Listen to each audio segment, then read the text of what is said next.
Shalom, this is Shemaiah. I want to touch on the subject real quick. Just real quick. So I never prepare when I go through these books like this. I just kind of just jump in. And you are jumping in with me when I jump in. So I want to just show you something real quick when it comes to Ruddy. Let's go to 1 Samuel chapter 16 and verse 12. And it reads, "And he sent and brought him in." This is Saul. He brought in David. Now he was ruddy and with all of a beautiful countenance and goodly to look to. And the Most High said, "Arise, anoint him, for this is he." Now Strong's H132, I believe, is the breakdown for ruddy. And the Blue Letter Bible uses the Strong's resources to determine what words are and describe the words. But when you go further back into ruddy, we're going to look at something real quick. When you go like into the Gaelic, it means a young tender. It means dark complexion. So when we look at this word ruddy, when we look at the older resources, older than the Strong's Concordance, older than the Brown's Driver Briggs Hebrew / English Lexicon, when we look at the older resources, ruddy says something else. And so let me show you something right now that's going to make you think a little bit when it comes to ruddy. Dark complexion leaning towards the Negro man all the way down to the Native American indigenous man. Atonement Compact Bible Dictionary. And let's go to ruddy. Okay, so we're on page 510, and we're going to take it down to ruddy.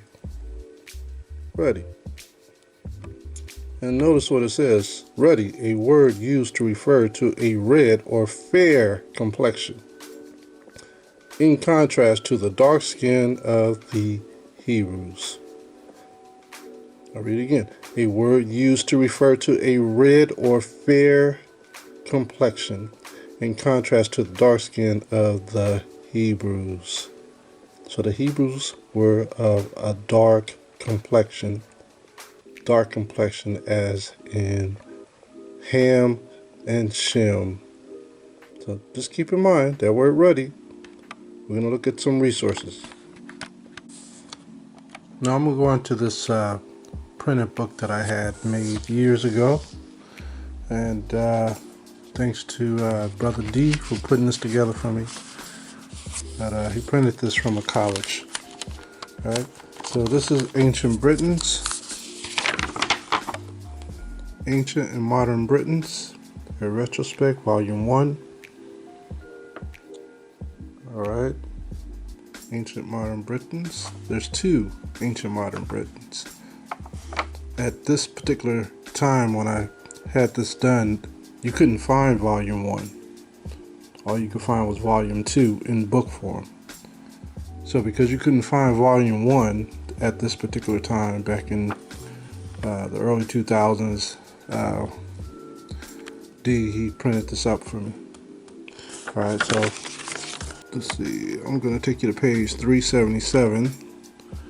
And this is called Adjectives of Color. I'm going to drop down to the second paragraph, and it reads, "Again, it was noticed that the adjective ruoda, which means red or ruddy, or as we now pronounce it in English, ruddy and red, signifies both black and tawny." Okay, tawny is also a form of reddish brown.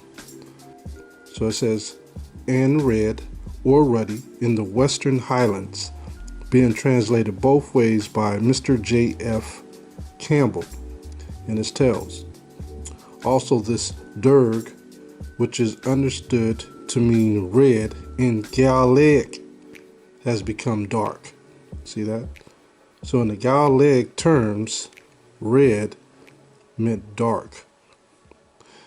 In English, traces of these words were seen in the surname Darg, which goes back to the days of the traditional Dargo the Druid,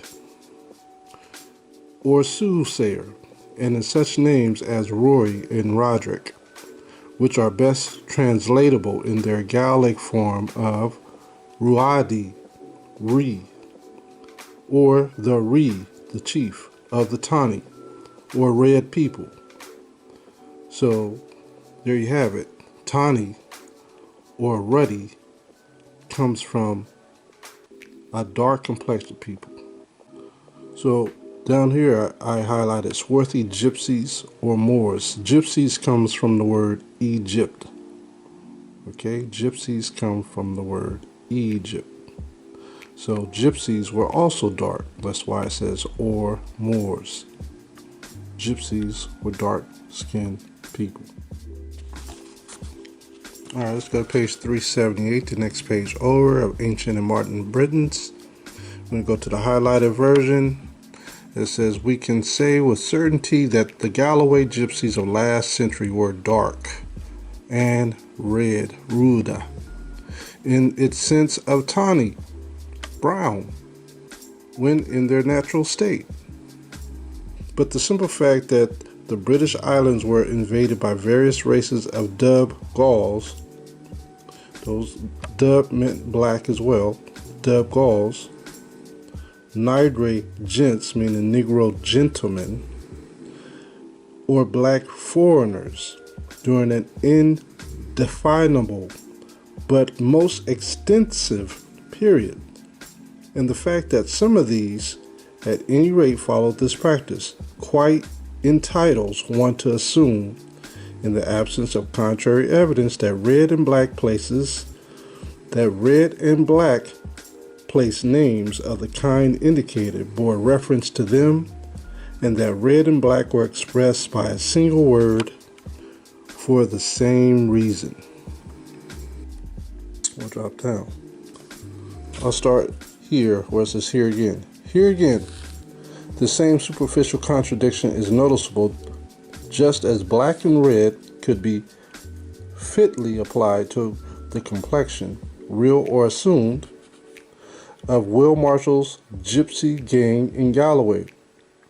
So the color of the people whom Caesar styled green men and blueskins is described by Pliny as Ethiopian or Athiopium, as black as a blackamoor. See that?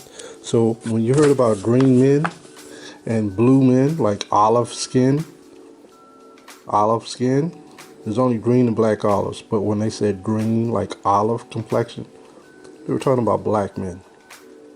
And when they were talking about blue skins, they were also talking about black men. You had the Irishmen, they had leprechauns.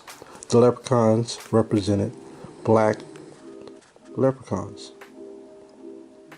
Okay, you had Santa Claus, and he had his elves. They were green. The green men represented black slaves. So you can understand. The same parallel is seen in the Gaelic names for blackamoor. What is Doon Dub, a black man? There it is, defining what it is. In one part of the country, the divine Gorm, a blue-green man. In another. So we're kind of getting away from what Ruddy is, but because it's here, I wanted to also show you this, that oftentimes you'll hear that a person was likened to being green or the color of an olive. Well, they're always considered black, and they just use that name green or blue to hide the complexion of the person. Now, this is the actual book. As you can see, it says Volume 2. This is Ancient Modern Britons, Volume 2 by David McRitchie. So the paper book that I have is the same thing. It's just Volume 1, just so you can see that.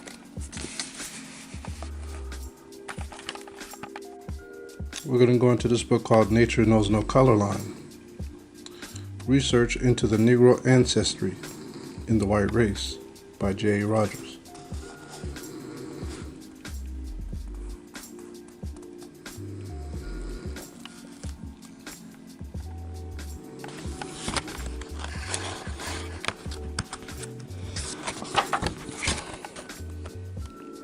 was copyrighted in 1952.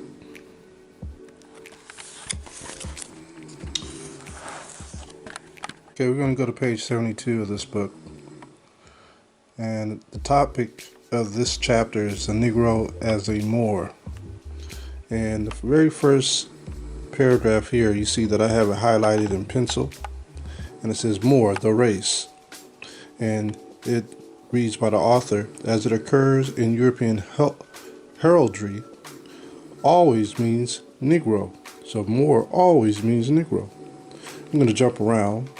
Let's go here where it says, the Greeks, as was said, use moros. What did they use? Moros? They use that word for Negro. Like Marranos also is a word for Negroes, or mulatto Negroes, or mulatto Jews. Okay, this means black. See that? Or dark. This says, in fact, so common was the use of Moor for Negroes that it is astonishing to find some writers calling Moors a white race. Yeah, we heard about that before we got into the truth, before we started doing our research. A lot of us thought that the Moors were white people or Caucasian people. But as we done our research, we found out that that was a lie. That the Moors were always Negroes or mulattoes. Now, if there were albinos, they were also called Moors. Let me read it again. In fact, so common was the use of Moor for Negroes that it is astonishing to find some writers calling Moors a white race. So now let's read down, and you'll notice that this was written in Mac Ritchie's book in Pig Latin. This is referring to a passage in Claudian. Look, check it out, what they call the white race. Yeve levis models, meaning Negro. Never, never, this is never a false name picture for Edomite. White race, Edomite. Not Japheth, Edomite.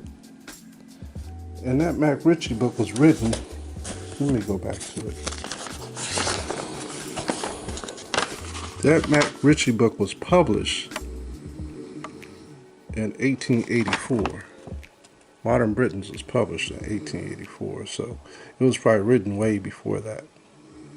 But they were calling the white race Edomites even back then. So right now what we have is, we have a solution for those who think that Ruddy was dealing with Edomites. Ruddy was in contrast to the dark complexion of the Negroes. This is what we know. Let's go over here to page 73.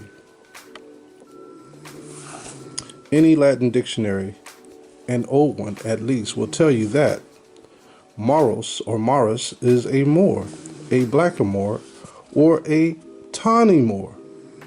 Tawny. Tawny is yellow.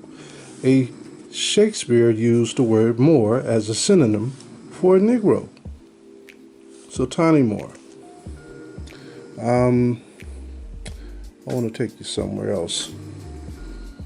We'll keep reading. Mulattoes were called tawny Moors. I read again. Mulattoes, light-skinned brothers, or a mixture of a Negro man and a different nation woman, was considered a mulatto. Mainly we hear about Negro men and Caucasian women. Their children would be considered mulattoes. They were called tawny Moors. Tawny. And sometimes tawny Moors. Billy says that they were one born of parents of which one is a Moor and the other of some other nation. I wrote here, see Tudor Parfit's Black Jews book on page 4, because in this book it talks about the Portuguese Jews who went up to Germany and had an insatiable appetite for Caucasian women. And they were making babies all up in Germany. And these babies came out being Tawny Moors. Alright? This says here. I'll read it again. Bailey says that were one born of parents, of which one is a Moor and the other of some other nation, or white. Albino Negroes were also called white Moors. See that? This latter was also a nickname in Spain for usurers. Niger, the ancient African word from which it evolved Negro, Niger, Nigro, of the Romans. Let me show you something else. Man, this is a book called The Races of Man. A Fragment by Robert Knox, MD. This was published or copyrighted in the 1850s. All these books are old books.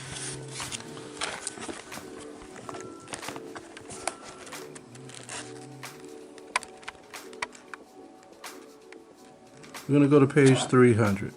Origin, civilization, etc. Yeah, you might hear it for the back snoring. This is the purest of the Jewish race is a dark, tiny, yellow-colored person with jet black hair and eyes seemingly colored. See that? Tawny, yellow-colored person is what we would call today a black man or black woman. Even a mixed black man and black woman are Israelites if their fathers are Israelites. It says there is no mistaking the race when pure. It is Egyptian that is African. See that? Because Egyptian comes from Ham. The purest of the Jewish race is a dark, tiny, yellowish colored person. Dark, tiny, that's called dark brown, like Igbo brown, brass brown, to a light yellow colored person with jet black hair and eyes seemingly colored. So just for your information, the information is there. There's a book called African History and Documents, Western African History by Robert O. Collins. This was the third printing of this was in 1997. Copyright is in 1990. But this book is older than what you think it is. Like there was a first edition to this. This is the third edition.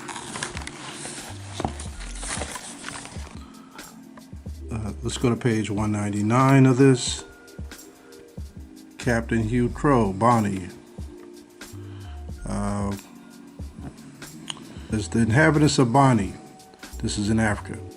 When our author last visited that port, amounted to about 3,000. They are chiefly a mixture of the Igbo, Hebrew, or Hebo, Hebrew, and the brass tribes, brown tribes, tawny tribes.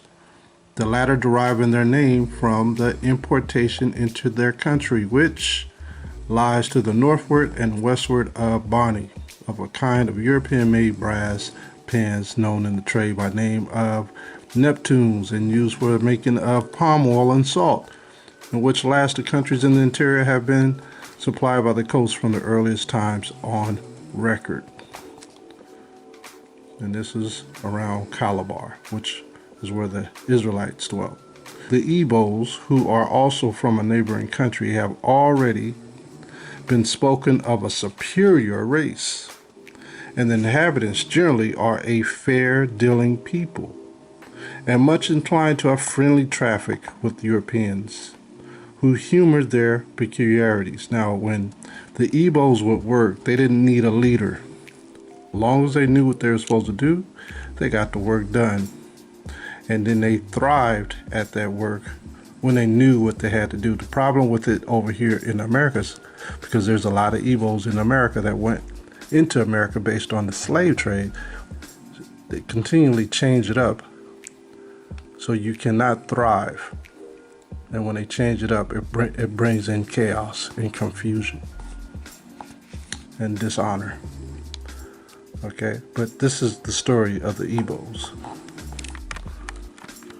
I'll read a little bit more. It says, their general honesty, when the loose nature of their laws as respects Europeans, and the almost entire absence of the moral influence of religion amongst them are considered, affords a favorable prognostic of what the Negro character would be if placed under the restraints and precepts of an enlightened system of jurisdiction. They already had laws, but around the European they show a different light because of position. They're trying to get position for some reason. They're trying to please the Europeans. This is a book called Light and Truth. Light and Truth. Universal History of the Colored and the Indian Race, from the creation of the world to the present time, by R.B. Lewis. This was also printed in 1844, another old book.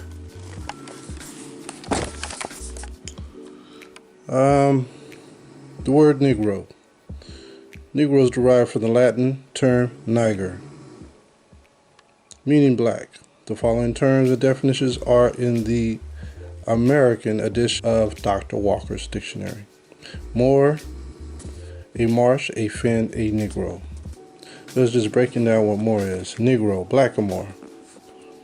Alright, all the way down. There's different dictionaries that breaks down what Moor is. And he's compiled a list of these dictionaries and the meaning of Moor. Black, dark, cloudy, mournful, wicked. Black, a Negro, the dark color, mourning. Now, this is coming from this particular man's dictionary.